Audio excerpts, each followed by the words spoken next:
Yo, yo, yo, yo, yo, it's your boy The Star coming to you live from the pad. About to give it to you raw and I'm going to keep it 1,000. Okay? We got a lot to talk about. I'm going to get straight into it. The last video I tried to make was just too damn long. So I'm going to condense it, get it down, make it concise.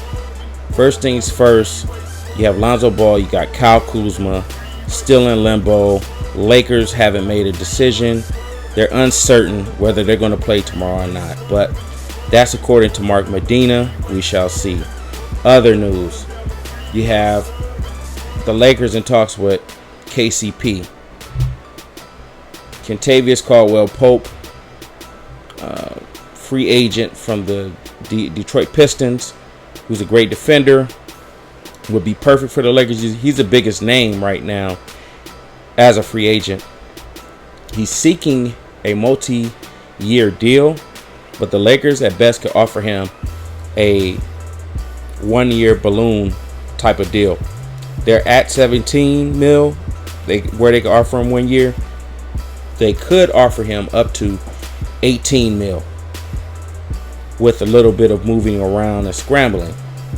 Well, if KCP wants to get one of these big deals like a, what's his name, Otto Porter or Tim Hardaway Jr. or some of these names, it's like, wow, these guys getting these big deals for multiple years. If you want that type of deal, then you have to get it this season, this off season, because next off season is going to be the big season where all of the players are the big name players. LeBron, who's going to be sought after by all the other 20 something teams that want him to come to their and LeBron's going to have a list of teams that he wants to talk to, just like he did last time. And all these teams are going to be at the palm of LeBron James' hands. Nobody's going to move until LeBron James, unless there's some other agents who want to move to other teams or whatever. But the big fish next season will be LeBron James.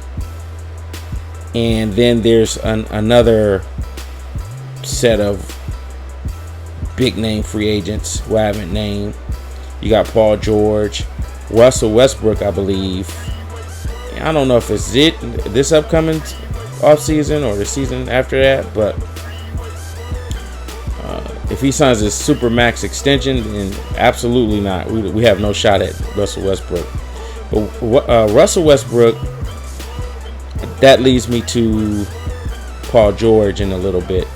But I'm not going to gloss over Rajon Rondo, another free agent point guard who I don't understand why the Lakers keep talking to. But they're always in these about to serious talks, like we're about to make the deal happen. Nothing hasn't happened as of right now. What is it? 7:55, 8 p.m. Pacific time. To my knowledge, about Rondo signing with the Lakers. I don't understand why the Lakers want to do that, but allegedly Rondo has a mentor type of energy that the Lakers are looking to give Lonzo Ball. And Lonzo Ball may learn a lot from Rajon Rondo, but we need shooters. That's the point blank period. We need shooters. A player like Lonzo Ball needs shooters. I think Josh Hart and some of these some of the players that we already have, but he needs shooters. That's the main thing that the Lakers need to do. Lonzo Ball has a talent. He just needs players who can convert those shots. So, with that being said, we got rid of the free agency talk. Now let's get into the big fish that everybody's talking about, which is Paul George saying that the Lakers talks have been overstated. I want to read verbatim something that I came across.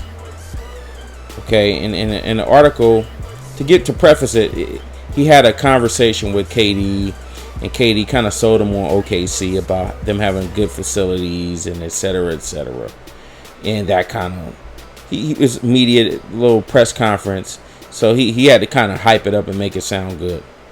So let me just get into what he said. I grew up a Lakers and Clippers fan, George says. I idolized Kobe. There will always be a tie here, a connection here. He's speaking about Los Angeles. People saying I want to come here. Who doesn't want to play for their hometown? That's a dream come true. If you're a kid growing up on the outskirts of LA, to be the man in your city, but it's definitely been overstated. So a lot of Laker fans, Laker Nation, they kind of took that quote and ran with that and saying that's all that need to be said, because he told OKC that it's his dream and blah blah blah. So then we go on to, he keeps going on.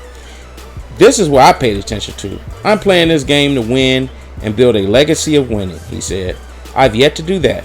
I'm searching for it. If we get a killer season in Oklahoma, we make the conference finals or upset the Warriors or do something crazy, I'd be dumb to want to leave that. Right? So let's keep it going. It's too early for LA, he says. It would have to be a situation where the ball gets rolling and guys are hopping on. This guy commits, that guy commits. Oh shit, now there's a team forming. It has to be like that. In other words, he's saying, Paul George is saying that the Lakers right now are in an early stage, from what I get, what he's saying, where you have too many young players. You need to bring some other players on that team for him to join, which means you would need like a LeBron James or another big name free agent where he could come there, where they can come onto the Lakers, and he has somebody where he knows he has a chance of winning. All right, so I'll continue on. But the same is true for virtually every locale outside of Oakland. I'm in OKC, so hopefully me and Russ do a good enough job and make it to the conference finals and love the situation. Why not recruit someone to come build it with us? I'm open in this whole process. Okay, so ultimately what George is saying is that, look, I kind of want to be a Laker, but at the same time, let me see how this situation plays out. Because he's already with an MVP, the reigning MVP. Okay, and if you got Russell Westbrook, I mean, come on. Now, you guys can rag on Westbrook and say he's a ball hog and he's this and he's that. I don't believe he's going to get a triple-double season like he did last year, because all of the players deferred to Russell Westbrook. They helped Russell Westbrook out a lot. You know, didn't even attempt, a lot of the centers didn't even attempt to go for rebounds, just to let Russell Westbrook get rebounds and other things. But you got to also remember that KD won an MVP in OKC with a stubborn, or whatever you want to say, kind of Westbrook. I mean, hell, they were up 3-1 against the Warriors. I mean, yeah, they were up three games to 1 up against the Warriors. They were supposed to win that series.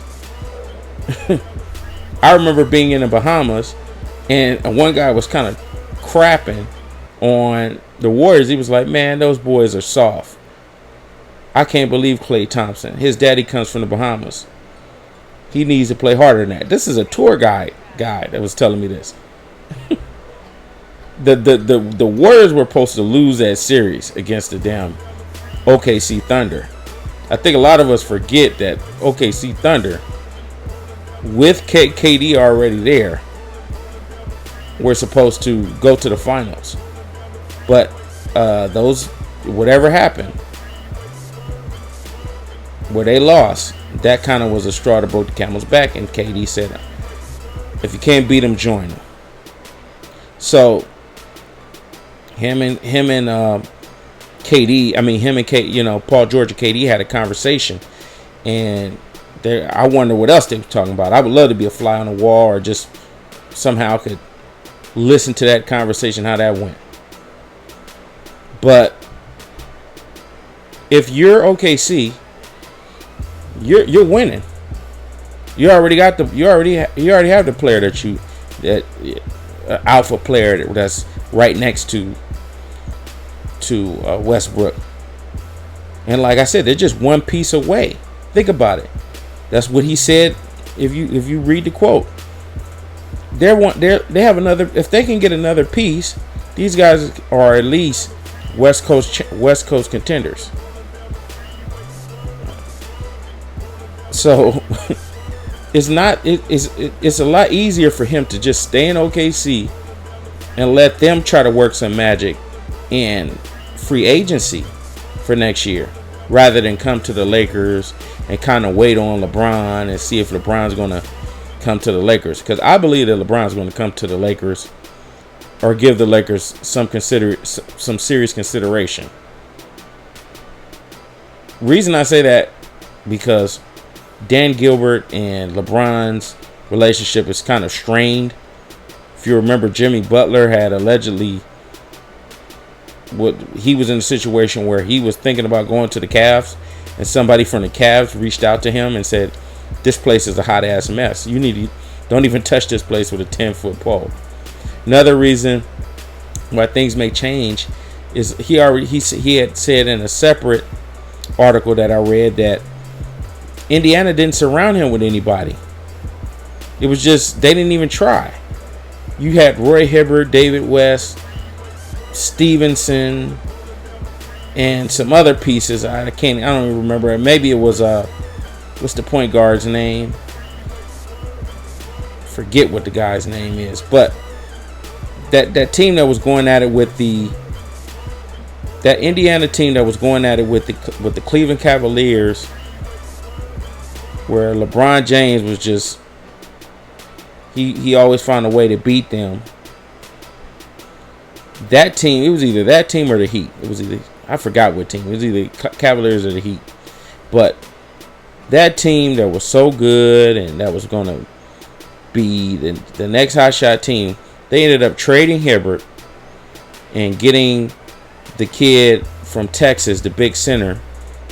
And he's a good player, but it's still going to be time for him to develop. But the Pacers still didn't really do nothing but kind of keep Paul George in limbo.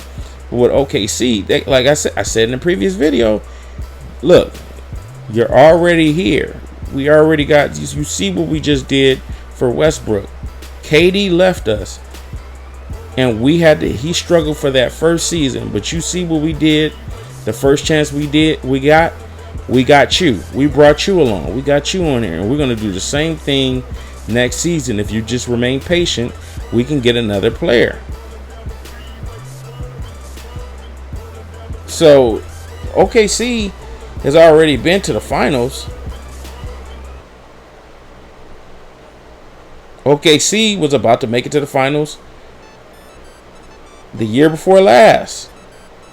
So it's not a question if their management is incompetent or not. They have a very competent management. I don't know what's going to happen in this offseason, but I wouldn't bet nothing that he would come to the Lakers.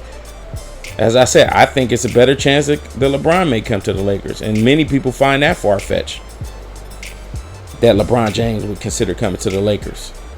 If you think about it, all of these players have homes in LA. That means nothing. But I think LeBron, from all of these reports, everybody is dead serious, from Bomani Jones to all of these serious journalists, these real legitimate journalists. They're all saying, yeah, I've heard about this. LeBron James seriously considering to come to the Lakers. All of the journalists have heard that. So I think that's more serious than Paul George coming to the Lakers, because anything can happen in a year.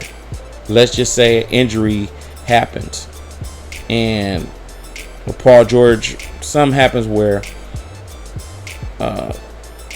there's a big injury that happens, or there's something that happens or whatever that throws a whole loop of, or progress or whatever situation the way things were supposed to go. Or one team wins, another team loses, another player gets traded, or all types of things happen within a year that can change a person's mind. And Golden State Warriors, they have everybody shook at this moment in time. So this is way better than my last video, because the video I attempted to do before this It's too damn long. It's your boy D Star. Like, comment, subscribe. Dislike if you don't like it. I don't care. I'm out. Peace.